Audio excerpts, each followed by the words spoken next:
Welcome to Making Stuff, in this case, circuit boards with Chris Dayhut. For today's video, we're going to take a look at workholding, that important step that many people overlook and fight the problems forever.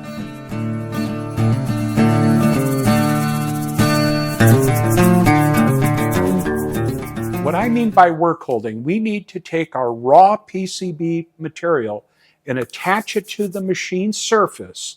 And when we put it there, it has to be perfectly flat and perfectly parallel to the axes of the machine. That's what we're going to talk about today and the process to achieve that. This has been developed over many years of me making circuit boards on CNC machines such as this one, and it's not let me down yet. We're going to start by first understanding what a spoil board is, and I'll bring you in close for that. A spoil board is a consumable piece of material that eventually gets thrown away, such as this one. After you use it for a long time, it starts looking like Swiss cheese with a lot of holes in it, and then also some grooves. And the reason for that is we're going to take this and attach it directly to this material, the spoil board, and we're going to be drilling through this, which creates the holes in the spoil board. We also will be milling out our shapes for our circuit boards, and of course that will leave grooves such as what you see here in the surface as well. Eventually the surface gets really rough and not even, so then we machine it off flat again and repeat the process. This spoil board used to be this thick, and I've processed it many times over the last probably 3-4 years. And when it gets really bad, I take a cutter, a large one like this, and I run it over the board to remove all the rough surfaces. And I typically call that resurfacing the spoil board. Now, we're going to go through this process with this spoil board, a new one. You can see I've already used it, but I needed this one in a hurry. Put it all together, got it on here, but I never put shellac on it. Shellac is a sealer for wood, and this material, MDF, medium density fiberboard, is like compressed sawdust with a little bit of resin in it. So if it takes on any moisture, it can swell up and get very uneven. Shellac helps prevent that. It also solidifies the outer surfaces of the material, so it's a lot more durable.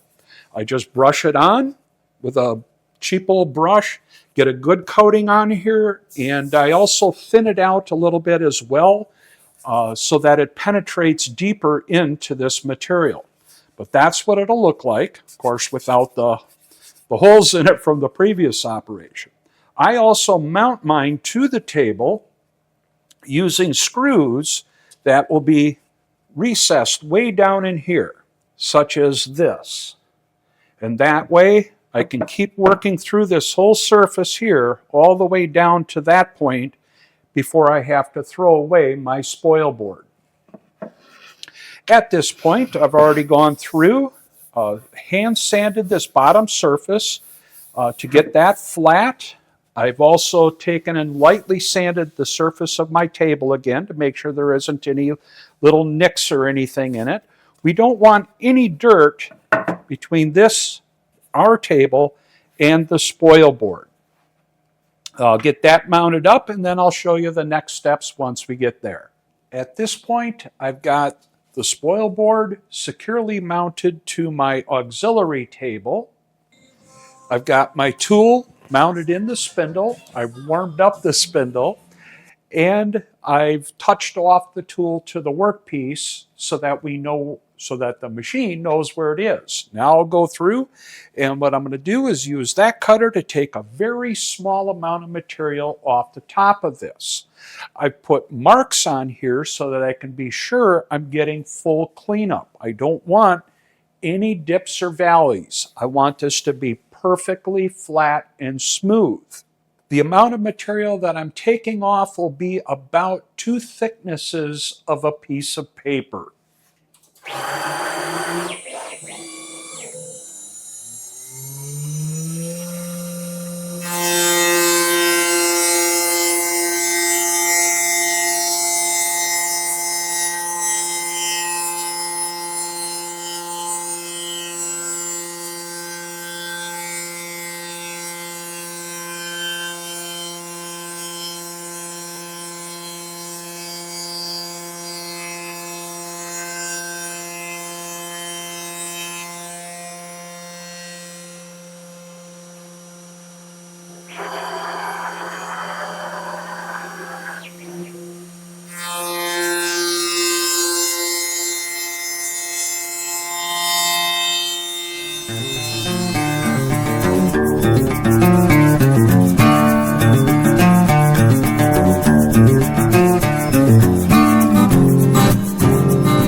After surfacing it, it is now perfectly flat and perfectly parallel to the x-axis travel and y-axis travel.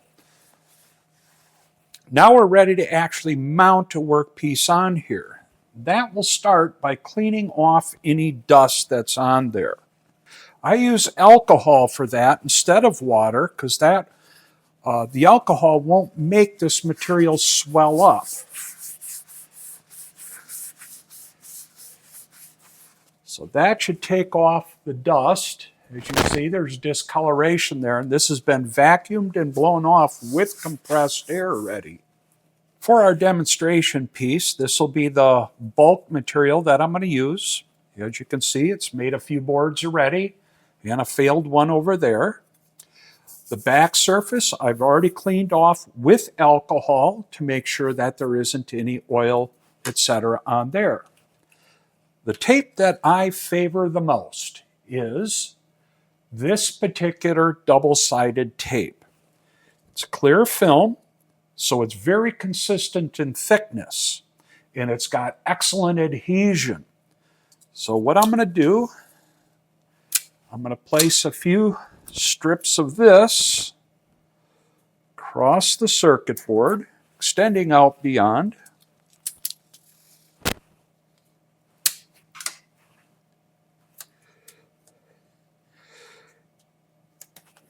Now you may be thinking or tempted to use carpet tape or other forms of double-sided tape like the foamy stuff that's got a foam core to it. It's kind of spongy. Don't.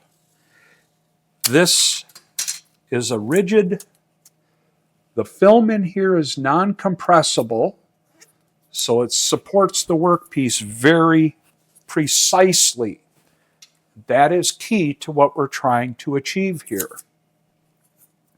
Now at this point, I'm just going to place this on here randomly.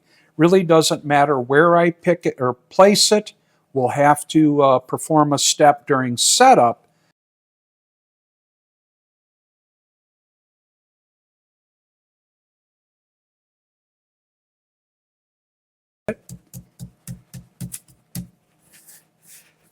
It's pretty well bonded, but I've also got in the practice of putting a weight on this PCB, and that weight will ensure that I've got an excellent bond. And I'll let that sit there for 5 minutes or so. If it's colder out like it is right now in the winter, I might let it sit for 10 minutes just to make sure I've got a good bond. Now, as I just mentioned ago, avoid using anything like carpet tape. I use this, but for woodworking, where the precision isn't important. But I buy quite a bit of this stuff and use that to hold wood onto my auxiliary table. At this point, this copper-clad material is very securely bonded to our spoil board. From here, our next step would be to go ahead and machine it. Another reason why I don't accept clamps as a suitable clamping method is that they hold unevenly.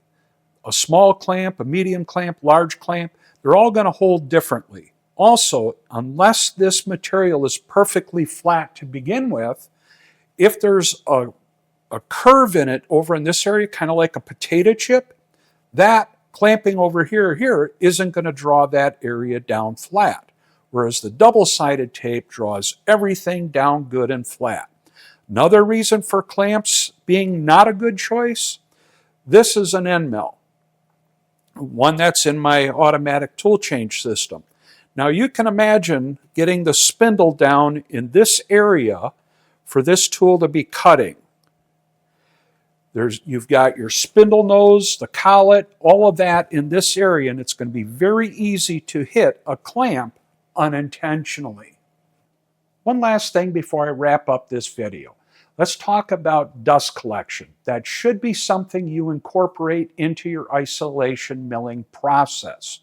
On this particular machine, I have an industrial size dust collector on it. This machine also does woodworking and other things, so I can create a lot of chips very rapidly. But more importantly, You want to make sure you're capturing the dust when you're cutting circuit board material. As mentioned, that's a fiberglass cloth packed in resin, and when you cut it, those glass fibers and little shards of that, you're going to breathe that in. You don't want to go through that. So be sure to include dust collection and ideally a mask if you don't have a good system. With that, we'll wrap up this video. The next one will be about the cutting tools, which are another critical aspect to get good success with your isolation milling process. Thanks for watching. I look forward to seeing you then. And if you could be so kind, please subscribe, give me a thumbs up, and share the video with your friends.